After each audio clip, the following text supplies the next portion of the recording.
This is a hard Christmas, in that it's a hard Christmas for everybody, like across the board. Now, we know that every year there's going to be people who in their personal lives are having a hard Christmas, a difficult Christmas. Maybe they are separated from their family and they're far away and they're by themselves, or maybe they've experienced some kind of a debilitating illness, or maybe they've taken a huge financial hit, or maybe some tragedy has happened in their life.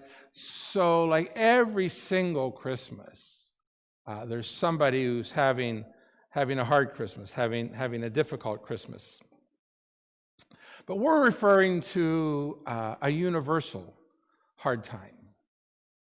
This is not the first, as you know full well, this is not the first Christmas where universally the world has been in some kind of despair or in some kind of hardship or in some kind of difficulty. The staff, on Tuesdays when we meet, we're doing a devotional by Dietrich Bonhoeffer, who was a German resistor during the Nazi era, and many of the selections from this devotional are taken out of his time in prison, where he eventually was hung before the war was, just before the war was over. During any time of war, there would be a universal hard time. And so we recognize that this is where we are today, that many people are hurting, and all of us, for various reasons, are finding it difficulty. I talked to somebody on the phone on Friday, one of our senior members who's just not able to get out at all, and as I was talking to her, she said that she was just feeling melancholy. And this was not a person that has a melancholy personality at all, but there she was. And I thought, yeah, that's right. This is kind of a melancholy Christmas. And so, as I said, there's been other Christmases that were hard and difficult, where sadness was widespread, even more so than today. We're going to watch a video of a song that was written during just such a time, a song that I love and did not know the story of.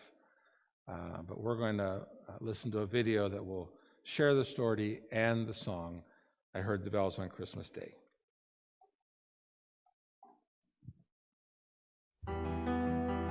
It was a long, cold winter of 1863. The war between the states raged mercilessly. Antietam, Vicksburg, Gettysburg, Chickamauga. Sons, fathers, and brothers from Mississippi to Maine had not come home for Christmas, and many would never return. Poet Henry Wadsworth Longfellow sat in Cambridge, Massachusetts, pondering the state of the world around him. Longfellow had been widowed for 2 years since his wife's dress tragically caught fire, and his son, Charles, was now seriously wounded, having been injured on December 1st by a Confederate bullet at the Battle of New Hope Church.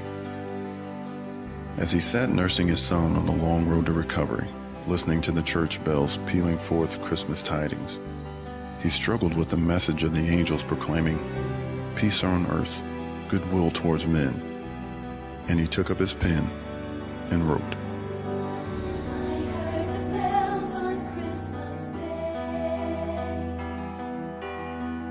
their old familiar carols play, and mild and sweet their songs repeat,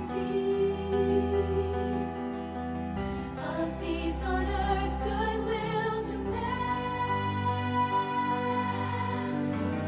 And the bells are ringing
chime a chant sublime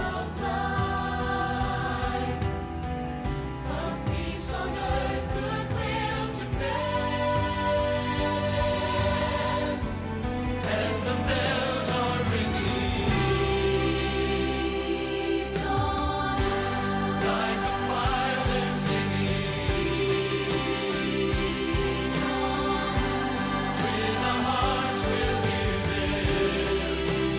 Peace on earth, goodwill to men.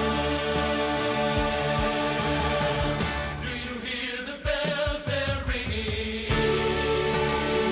Peace on earth, like the angels singing. Peace on earth, open up your heart and feel it. Peace on earth, goodwill to peace on earth.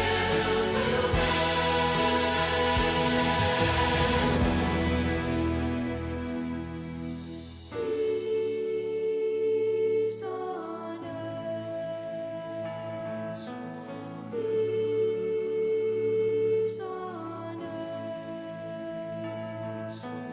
Peace on earth. Goodwill to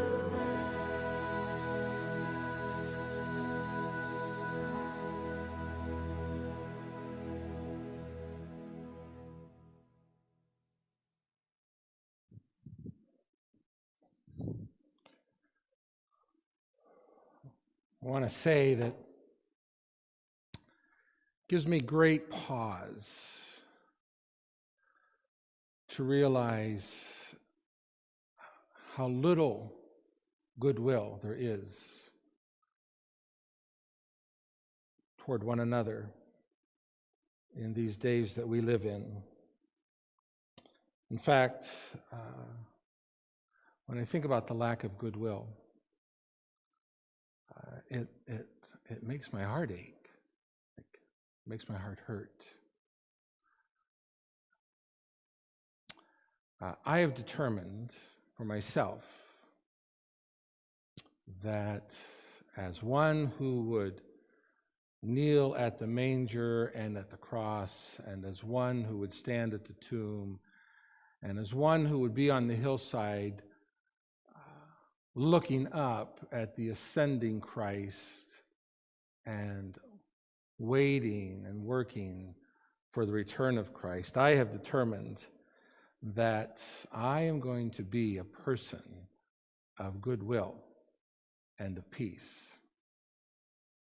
Which is to say, I'm not going to fight or argue.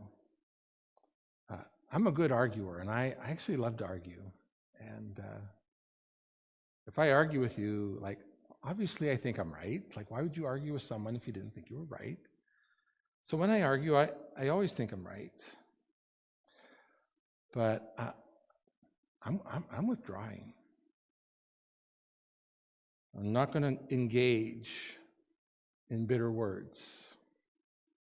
I'm going to give glory to God, and that in the highest. And I'm going to give glory to God and only to God. And I'm going to be a person of goodwill. Good, this means I will the good for the other person. And I'm going to be a person of goodwill to all, to all, to all. And I want to find